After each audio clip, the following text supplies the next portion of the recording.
Hey there, Joe DiSanto here. Thanks for joining me in another Quicken video.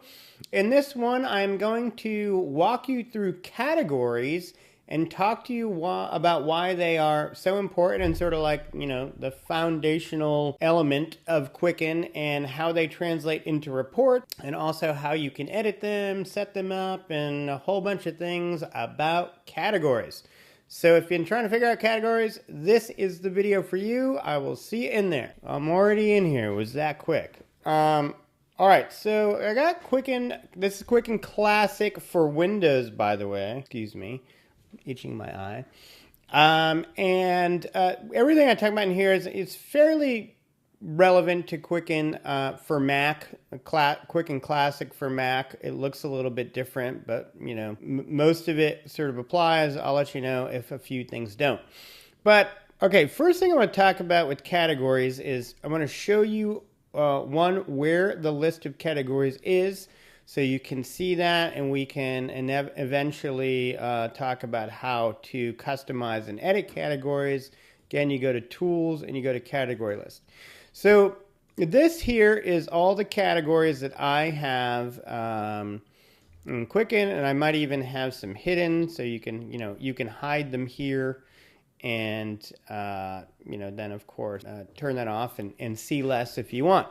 Now, first thing I want to say that the categories directly relate to the way your report looks. So I'm just going to bring up a basic cash flow report. Now, by the way, this is a sort of temp Quicken file tutorial, so you're not going to see everything in here for this time period. It's sort of random, but for illustration purposes it works.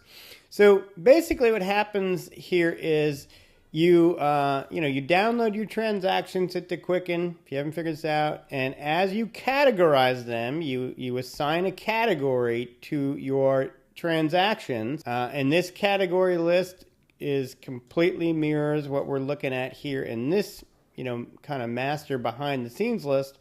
Whatever that list looks like, whatever you categorize, it shows up in the report. And that's the whole point. We're taking all of our transactions of our life, we're assigning a category to them, and then we are running a report that organizes that information into something we can read, right? So in this case, I have a bunch of like kind of larger headings and then subcategories and subcategories of that, and those things, subtotal and total, and give me different bits of information. Now, let's look at, business activity, for example. I show here that I did $10,000 in sales, and I had some truck expense, I had some miscellaneous expense, and the net result of my business was $4,700. Again, that's not reality. This is just temp information. And then, in addition to that, I had some W-2 income, and I see a subtotal for that. And then I paid some taxes, and I see a subtotal for that. And then I have, the way I kind of set things up is then I have like a section for investment income, and then personal expenses, and so on and so on, and then real estate if you have real estate. And I set the categories up utilizing, top level category and subcategory, and then also category group here, so that my report ends up looking like this. So when you're thinking about what your categories should be and like how you should organize them, you really want to be looking at your main cash flow report. And by the way, this is the kind of the basic report of Quicken, is this cash flow report. I mean, there's a myriad of reports, but the kind of the North Star report is generally the cash flow report for most people. The way your categories are set up in here in terms of top level subcategory and then any further subcategories dictates what this looks like. Now, I'm going to talk a little bit about the organization of it, and how I have this business activity, personal income, and so on. So I utilize category groups in addition to top level, second level, and then maybe third level subcategories. Now, I will say that the category group function is not in Quicken Mac, so that's where this video departs a little bit. The Quicken Mac reporting does not have this extra level of organization, which is a bummer, but that's the case. So And right up here, what you're seeing in this gray bar is my category group. So I not only, you sort of group categories into this category group, and then over here under your reporting, you can choose the organization to be category group, and that's what will give you these headings with your category group. Now, that's kind of like a little bit more advanced Quicken category setup. So I'm going to go ahead and take that off and just go with the regular cash flow basis organization, which is probably the default. And that's going to show you inflows and outflows. The inflows and outflows are based on whether or not your category is set up as income or expense. Inflows and outflows. I lost my train of thought there. The other option over here is income and expenses. Actually, I should say, I'm going to say, I don't even know off the top of my head the exact difference between cash flow basis and income and expense because I don't use them. I use category group. But by and large, the difference is going to be when your categories are either an income or an expense category. And if by that, what I mean is if you go to new category, you can choose to have a category be income or expense. Or it would be a subcategory of another category, and it would just take the parent category's income or expense classification. So you're not going to have category groups out of the gate. You're going to have inflows and outflows, and you're going to see here that for all expense categories, they're going to be under outflows, and it's going to be category, subcategory. Now, if you have transactions in your system that you have not categorized, always Quicken is going to show you a category called uncategorized. It does this by default so that you know that you have transactions that don't have a place yet, and it can be a reminder for you to go categorize them, or you could just even leave it as uncategorized, which I wouldn't recommend, but just, you can. So you want to kind of look at your categories, set a few up, and then, see what happens in the report and see if you like it or you don't. So let's just do an example of that. Like if I say, I have this living expenses category here, right, which is related to this top level here, and then under it I have auto, and under it I have child. And so what you can see here is this is a top level category from indent, point of view, and then you have subcategories and then further subcategories, and then you'll always have subtotals of all those things, but then you'll also have the total of the living expense that adds up all these subtotals. So you might say, man, this is visually a little too much, Joe, to look at all these subtotals and totals.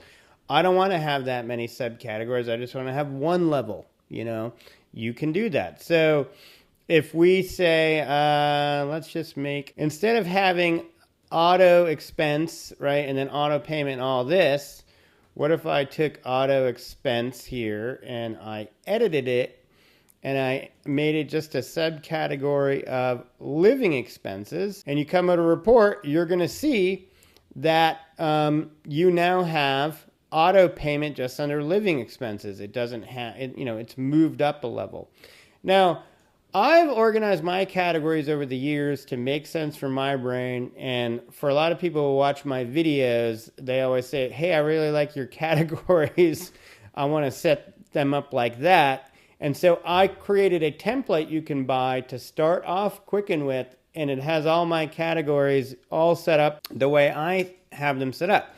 All that does is, you can buy that on my website. There's a link in the description below. All that does is save you a bunch of time from having to, create, edit, and move around categories. Quicken, by the way, out of the box comes with a set of categories, but I always found it to be like too granular, way too many categories than you need, or just not relevant to the way I think about finance. So I've just, over the years, sort of created my own system with, like I said, top level, second level, third level.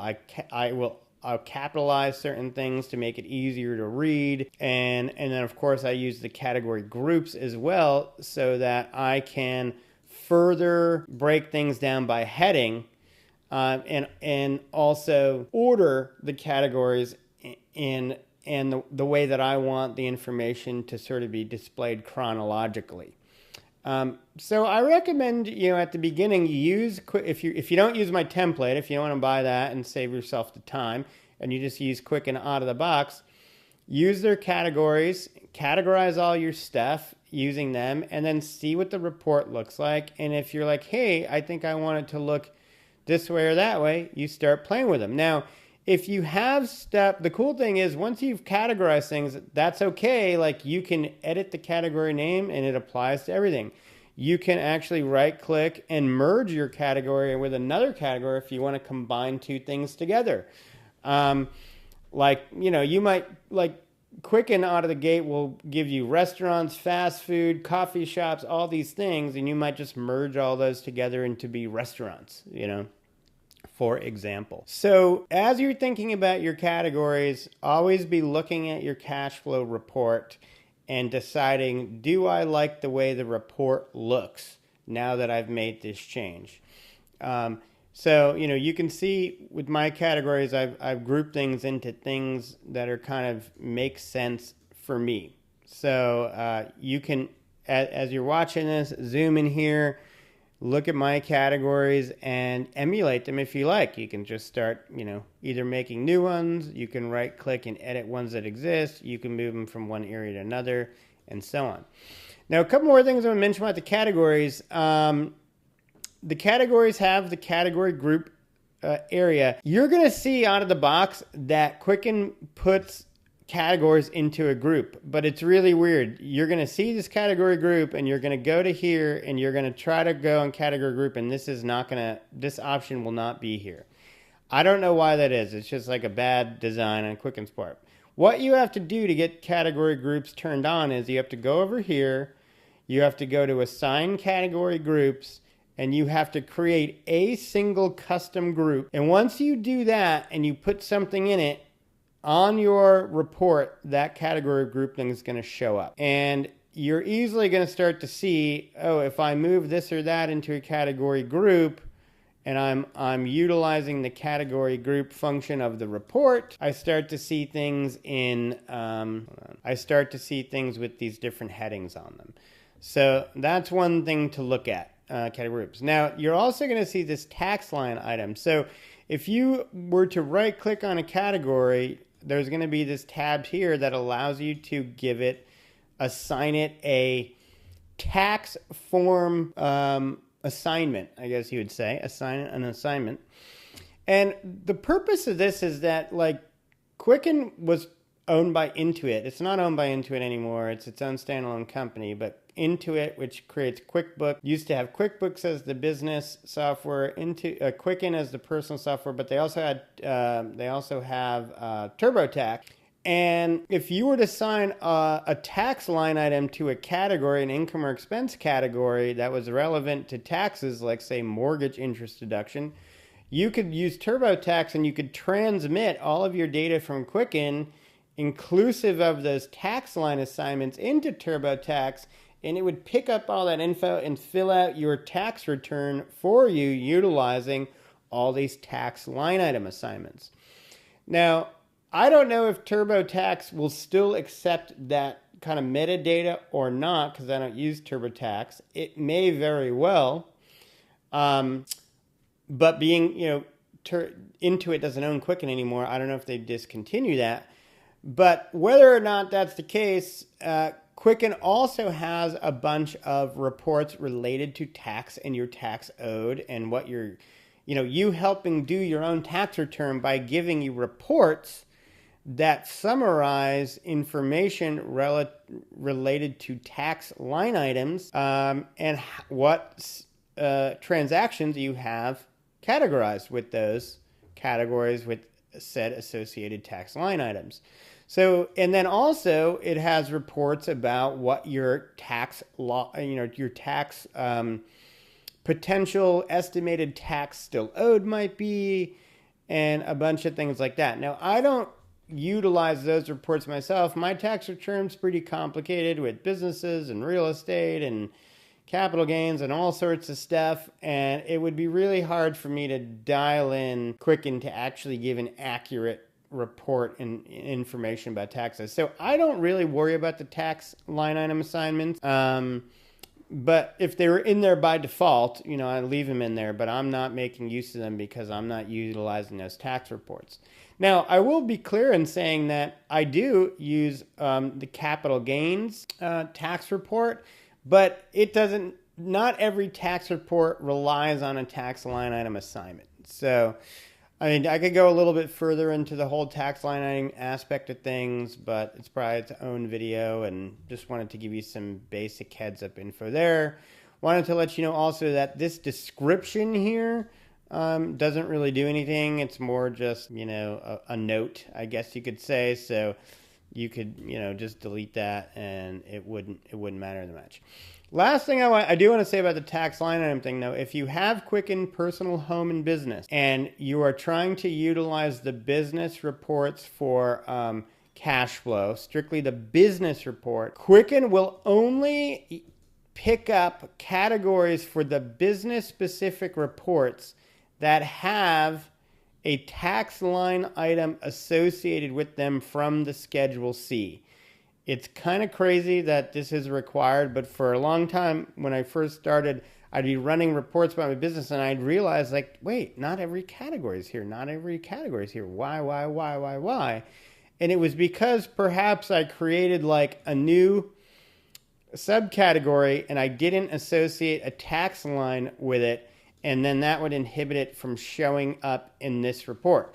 Now, I'll go further to say that honestly, you don't even really need to utilize the business reports all that much, because your regular cash flow report, if you have all of your categories selected, will include all your business categories, whether they have a tax line item or not. However, there is one circumstance where you really do need to use the report from this business selection. And it's if you want to do a profit and loss statement and you want to do accrual, which is over here in the advanced, you can only do an accrual version of your P&L from the business reports folder there. It's a very specific business report, and it will only show categories if they have this tax line item assignment. That is kind of complicated, and I don't know, in my opinion, also dumb, but it's just the way Quicken's set up, I guess. And so I learned, it took me a long time to figure that out.